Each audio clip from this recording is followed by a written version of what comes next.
Plusieurs fois par mois, ces pièges à moustiques tigres sont contrôlés par les techniciens du syndicat de lutte contre les moustiques du Bas-Rhin. Il va venir pondre à l'interface en fait, entre le polystyrène et l'eau. Et en fait, c'est ce qui va nous permettre de pouvoir valider ou non la présence du moustique tigre.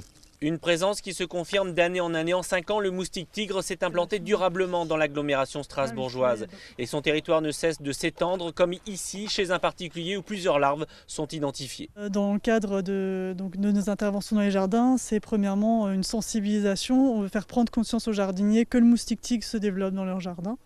Et également pour suivre les populations de ce moustique, pour voir un petit peu où est-ce qu'il s'étend petit à petit. Une lutte sur le terrain, jardin après jardin, car les traitements massifs par insecticides restent peu efficaces pour éradiquer l'insecte. Seuls les bons gestes comme couvrir certains points d'eau avec ces moustiquaires C'est bien, c'est une très bonne idée. permettent de limiter une prolifération en évitant à une femelle de pondre plus de 200 œufs. Il y a un enjeu sanitaire, moustique tigre et vecteur de maladies, dengue, chikungunya, Zika notamment, qui semblaient exotiques il y a encore des années et qui risquent en tout cas de déclencher ici ce type de pathologie.